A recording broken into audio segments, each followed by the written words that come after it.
Estamos de regreso, gracias por seguir en compañía de Noticias Oromar en esta primera emisión. Y ya se encuentra con nosotros el doctor Juan Falconi Puy. Él fue ministro de Estado, ex superintendente de bancos y hoy precisamente aspira a convertirse en el nuevo Contralor General de la Nación en un proceso que lleva adelante el Consejo de Participación Ciudadana y Control Social. Mi querido doctor Falconi Puy, gracias por atender esta conversación, este diálogo. Buenos días. Hay más de 100 aspirantes que desean convertirse en el próximo Contralor General de la Nación. Uno de ellos es usted. ¿Cómo marcha este proceso impulsado por el Consejo de Participación Ciudadana y Control Social? Buenos días, bienvenido mi querido doctor. Buenos días, muchas gracias señor Clotario. Va a estar usted directamente, entra al grano. Mire, para ir específicamente en la misma línea suya, actualmente hay 103 postulantes. El proceso empezó el año pasado bien.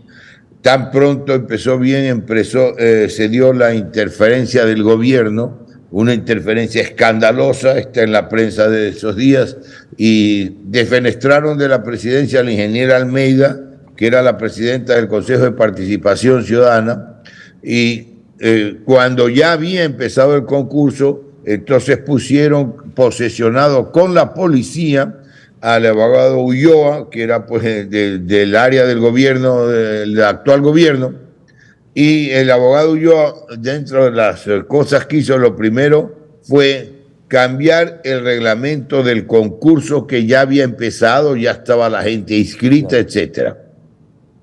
Entonces, perdón, la gente no estaba inscrita, pero ya había empezado el concurso, ya estaban yéndose los pasos, nombrándose la Comisión Ciudadana, etcétera.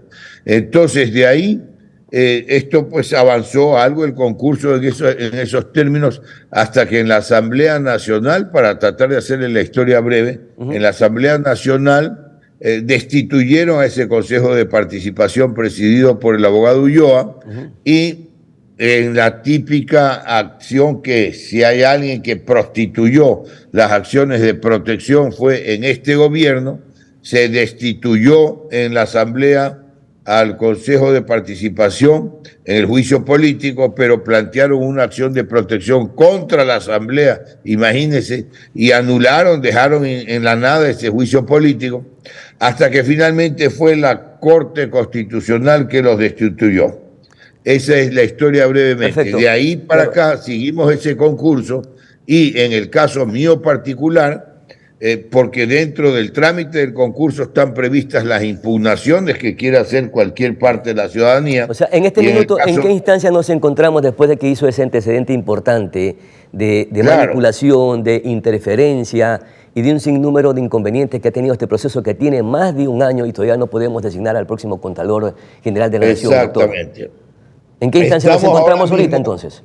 ¿Perdón? ¿En qué instancia nos encontramos ahorita en el proceso? Eso es lo que se lo explico inmediatamente. Ahora mismo estamos en la instancia de la evaluación de carpetas. Pero antes de evaluación, esto es importantísimo, señor Clotario, antes de la evaluación de carpetas, se dio la posibilidad de las impugnaciones. Y resulta pues que alguien que impugnó a 57 postulantes, otras imputaciones a 19, y a mí también me imputaron, pero a mí me imputaron por falsificando un documento y sustrayendo, alterando otro documento público.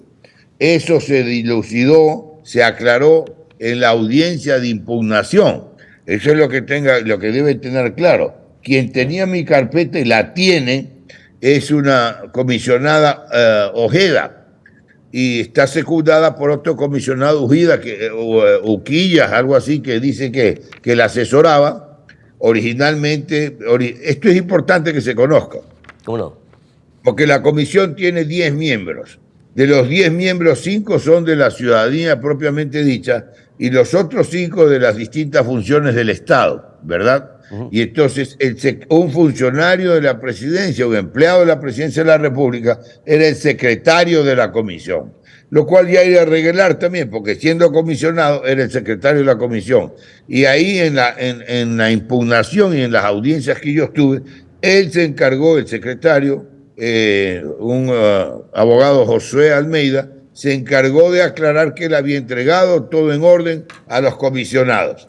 Entonces, en manos de esta comisionada Ojeda, apareció un documento falsificado en mi carpeta para generar confusión e impedirme estar en el concurso, que era un IRP que se llama, y del informe de la Contraloría se sacaron una página donde decía que había una persona con el nombre que lo ponían ahí, con IRP, y que nadie más. Entonces, ¿y qué supuestamente se argumentaba, descarado, mi querido doctor, y qué supuestamente se argumentaba en ese documento que presuntamente fue falsificado para afectar su proceso, su participación en este proceso? Buena pregunta, excelente.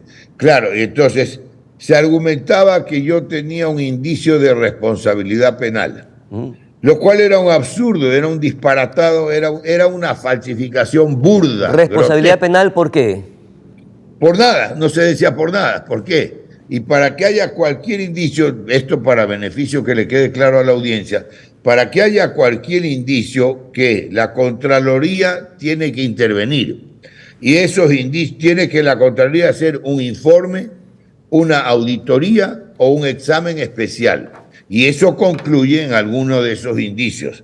Los indicios pueden ser, las responsabilidades pueden ser responsabilidad administrativa, responsabilidad civil culposa o indicio de responsabilidad penal. Perfecto. Y yo, por supuesto, no tenía nada de eso. Perfecto, sí, no pero...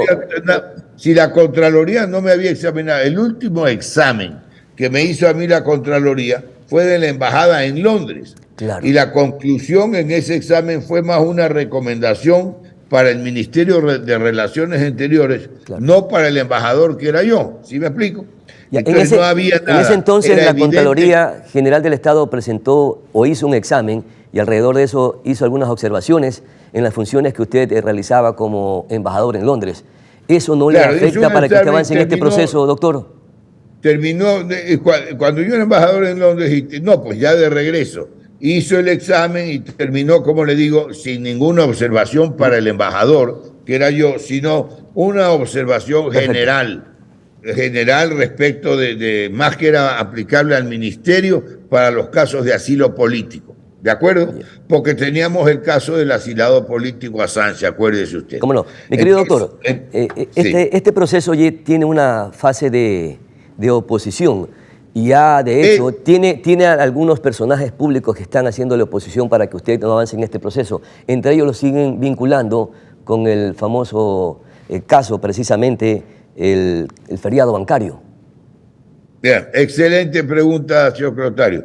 Entonces, tiene una fase de oposición que ya se terminó, que ya se superó, que ya tuve las audiencias, ¿sí me explico? Ajá. Entonces, el caso del feriado bancario viene más para hacer un escándalo la comadreja Cuesta, y no lo digo como insulto, toda la vida se lo ha conocido como comadreja, y es conocido que era de Canal 10, acuérdese usted, y él es conocido pues que él es testaferro, él ha hecho el trabajo periodístico sucio para Isaías de toda su vida. Eso es una realidad, no es que lo estoy insultando, estoy recogiendo la realidad. Y el feriado bancario es que, y además de otro lado, tengo que aclarar, porque definitivamente tengo que aclarar, y tengo los documentos aquí a la mano, qué pena, yo les envié ahorita por mail la revista Vistazo de diciembre del 98, se las pasé ahorita a ustedes, si la lograra ver sería estupendo. Pero miren, tengo aquí en la documentación abundante, esta es la resolución cuando pasan a Filambanco a reestructuración. Porque el causante, el gran causante, además de que todo había, la mitad del sistema financiero ecuatoriano estaba mal, porque se habían comido la plata, como se dice comúnmente. Esto estamos hablando aquí en diciembre de 1998. En diciembre del 98. Doctor, en todo caso, usted ya con sus documentos desvaneció estas acusaciones, porque finalmente es la comisión académica de selección la que tiene que determinar si hay o no. Pero en todo caso, estas no son una especie de tacha que le afectaría a su participación en este proceso. Para nada, es un escándalo de la mafia, porque trabaja para Roberto Isaías. Es todo un escándalo de la mafia. Los causantes fueron los causantes del feriado bancario directos fueron el Filambanco, Isaías. Además, la ley de la AGD se la dictó para Filambanco. Eso es lo que yo le he pasado a usted con la revista Vistazo, que da cuenta de eso, aparte de que aquí está el registro oficial. Aquí está el registro oficial que crea la AGD, pasó el banco a la AGD. Cuando pasó el banco a la AGD le pusieron 1.000 sucres de capital. Imagínense, la dolarización cambió a 25.000 sucres por capital. Imagínense cuánto era 1.000 sucres de capital. ¿Cómo puede haber un banco con 1.000 sucres de capital? Perfecto, mi querido doctor. Ahora sí un poco revisemos la institucionalidad. La Contraloría es una institución que examina precisamente a todas las entidades estatales del Estado y lamentablemente está desprestigiada como casi todas las instituciones. ¿Cómo recuperar la reputación, la imagen de esta institución? Exactamente, pero eso lleva un poquito más allá. El tema lo pone usted muy claro, muy central. Podemos ir muy rápido con usted, señor Clotario, pero tengo que ser un poquito más preciso. ¿Cómo? La Contraloría efectivamente controla todos los recursos públicos a todo el sector público, desde el presidente de la República para abajo, ¿verdad? Y no solo que controla los recursos públicos, sino que las instituciones públicas cumplan su misión, cumplan su razón de ser, el objeto para el que fueron creadas, ¿verdad? Ahora bien, entonces, como ha venido esa Contraloría realmente de una manera desastrosa, desenvolviéndose en el tiempo, porque los que han estado de jefes de gobierno en ese momento han querido controlar con un contralor, valga la redundancia, pero hay que decirlo así. ¿Cómo recuperar entonces la institucionalidad, mi querido? A eso vamos, a eso vamos. ¿Qué plantea? ¿Qué propone? Han querido tener un contralor a su servicio. Y el contralor por naturaleza tiene que ser independiente. Empezando por la persona del contralor, tiene que ser totalmente independiente, no tiene que estar al servicio de ningún gobierno, menos del gobierno de turno, pues, porque entonces no controla nada, ¿verdad? Sería esta especie, ese dicho que hay de alguacil alguacilado.